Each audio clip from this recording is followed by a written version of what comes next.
Topping Atlanta-based rappers Young Thug and Gunna have been indicted in Georgia in a wide-ranging criminal investigation. Orange County deputies believe a feud between these two local rappers and their alleged ties to the 438 and AFNF is behind that shooting and other violence spanning between Orange and Osceola counties. Brooklyn-born rapper Casanova pleads guilty to federal racketeering and drug charges. The U.S. Attorney's Office claims Casanova led the untouchable guerrilla Stone Nation Bloods gang and directed a multi-state conspiracy in that role. This gangster era of hip-hop gonna last for 3 more years. Every getting locked up. That's how every gangster era always ended in hip-hop. Remember, I told you that. Since the beginning of gangster rap, artists have found themselves in and out of jail. Some have even ended up catching major prison sentences. But these days, it seems like more and more rappers are finding themselves behind bars. Hip-hop fans are hearing the word Rico more than ever before in the history of rap. And some of the biggest names in rap are facing the possibility of spending decades behind bars. But how did we get here? What exactly led up to this outbreak of cases that rap is currently facing? Before we get into the video, make sure you like, subscribe, and hit the bell for notifications. Unfortunately, hip-hop and the judicial system have been intertwined for a while now. Rappers have been catching big cases since the 90s. One of the first high-profile trials of a rapper being Snoop's murder case in 1993. Throughout the end of the 90s and the early 2000s, this trend of rappers fighting big cases continued. In 1999, Jay-Z caught an aggravated assault case for a stabbing which he ended up pleading guilty to. That same year, Diddy and his artist Shine also found themselves facing 15 years for a shooting at a party, a situation that resulted in Diddy walking away scot-free, while Shine ended up getting sentenced to 10 years. In 2004, Beanie Siegel fought and beat an attempted murder charge for a shooting outside a bar in Philly. In 2005, Gucci caught his infamous murder case after being forced to defend himself when he was set up.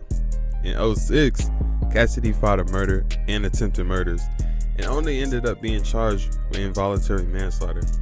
In 2009, C-Murder caught a life sentence for a murder that happened back in 2002. In that same year, Boosie was charged for a murder from the previous year, in a case he would eventually end up beating. The trend of rappers catching serious cases continued throughout the 10s, with the most notable cases being Bobby Shmurda and Tay-K. However, in 2018, the indictment of 6ix9ine and the 9 Trey Bloods started a new trend in hip-hop, the Rico wave. Now, Rico laws are not a new thing. They were created back in 1970 to take down powerful mafia gangs. Rico stands for Racketeer Influence and Corrupt Organizations Act, and it basically allows prosecutors to charge everyone in the group for the actions that any member of the group carried out to further the interests of the group as a whole.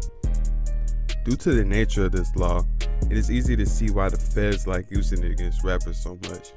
Even if they're not doing the crimes themselves, if you can tie them to a gang or label their clique or entourage as a gang, you can easily take them down with racketeering charges. And this is exactly what the feds have done time and time again. Since 2018, they built cases on countless crews across hip-hop, such as Casanova and his gang, the untouchable Guerrilla Stone Nation, Glock 9 and AFNF, Hot Boy and 438, as well as OTF member Muwap and some of the BDs from O-Block. With all these Ricos being passed out, one city in particular has lost more stars to Rico than most others. It accounts for 3 major Rico cases, one of them being by far the most heavily covered Rico case yet. I'm talking about Atlanta. It started back in October of 2020 with Hoodbridge Pablo Juan and 24 members of his local blood set being arrested on Rico charges. Next, in May of 2021, Lucci and 11 other YFN members were arrested on various Rico charges, and a year later, in May 2022, their rivals, Young Thug, Gunna, and YSL, were the subject of a 105-count Rico indictment. Most recently, up in New York, D-Thang, one of the biggest rappers in the Bronx Trail movement, and 30 other members of his gang were charged with conspiracy, which is a weaker relative of the Rico law. Out of all these rappers from the various crews hit with Rico and conspiracy charges, Hot Boy is the only one even allowed to be out on bail, and the odds don't look good for anybody. Federal cases have a 95% conviction rate, And all of these rappers and their crews are facing long sentences. So unless they take the extension route, the majority of these artists will have to sit in prison for a very long time. So the real question is, why are all these cases happening now? There are several theories about why so many rappers are finding themselves facing large indictments. So let's explore a couple. The first theory is the systematic targeting of rappers by authorities. Most rappers are young black males who come from environments of crime and poverty. And it's no secret how the justice system views individuals like these. They expect the worst out of them. It's common knowledge that many departments have units solely dedicated to watching rappers. Various people have spoken about the existence of the hip-hop police since the early 2000s. The police surveillance would almost guarantee that any rapper attempting to participate in illegal operations would be caught. It is also entirely possible that police are using the mere fact that rappers are even associated with people from back home engaging in criminal activities to paint entirely false narratives claiming that somehow these rappers are leading criminal operations from behind the scenes. I can look out for my hood and now I can catch a Rico. While it's definitely true that rappers are under surveillance and could quite possibly be unfairly targeted by authorities, this still doesn't explain why everything is happening now. If the hip-hop police have been around for 2 decades, why did the Rico wave only start in 2018? This is where the second theory comes in. The second theory is that there are more large indictments now than ever, because there are more real gangsters in hip-hop now than ever. The internet age and accessibility of a rap career is often blamed for watering down the skill and talent of the current crop of rappers, but we rarely look at other products that resulted from rap careers being easier to start than ever. Back in the 80s and early 90s, rap wasn't as big, didn't generate nearly as much money, and it was harder to get a foot in the door. In order to blow up, you had to rap for years, make a demo tape, and hope you could convince a label to give you a deal. And more than likely, even if you somehow managed to get a deal, it would most likely be a terrible deal for you. They ended up with your label owning all the masters and giving you a small percentage of the splits. Given this situation, the streets were more lucrative, and most real gangsters in this time period didn't even consider rap careers. In the late 90s and early 2000s, rap became more lucrative, and more real gangsters began to leave the streets and pursue rap careers.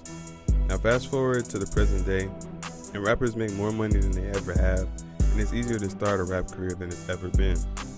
This means that straight dudes who 30 years ago wouldn't have even considered paying for studio time and chasing a record deal can record songs in a closet, shoot a video with 100 guns in it, upload it to YouTube, and blow up. In addition to the rap game being easier than ever for gangsters to enter, it is also believed that the demand for gangster rap is higher than ever. People have theorized that around 2019, when the SoundCloud era started dying down, that rap entered a new gangster era led by people who were almost unanimously viewed as really like that. People like Lil Durk, NBA Youngboy, and Lil Baby. And this wave continued as rappers like Pooh Shiesty emerged. In 2021, Who I Smoke was one of the biggest songs of the year because fans knew it was tied to a real story and they were fascinated with this beef. Now the true reason for this wave of Rico cases most likely involves both theories.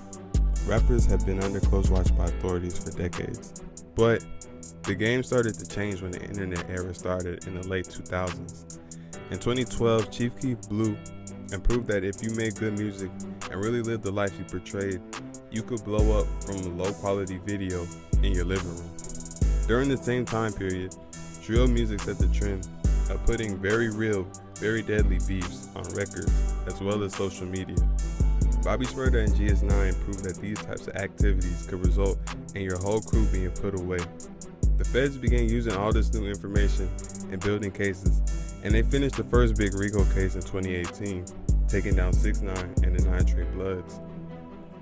In 2019, the gangsta era started, and real street rap had a bigger spotlight on it than ever before, with more and more gangsters entering the industry and discussing real beefs on social media and in raps, not even realizing that the whole time they were being closely watched by the police. And all of this leads us to the situation we're in today, where law enforcement is able to gather all the information they need and put together Rico case after Rico case and take these rappers down one by one. So how will this play out in the future? This could mean one of two things. Either things will go how they've been going, and we'll stay in a cycle where rappers drop big songs, blow up fast, catch cases, and get replaced by the next new rapper over and over again. Or things will shift and the gangsta era will be replaced by something more sustainable. Regardless of what happens, it's almost certain that many more artists will catch cases in the coming years. The best advice for any up-and-coming rappers is to remember that being a rapper and a gangster simply don't mix. But when you a real gangster and a rapper, you can't do both. You going down.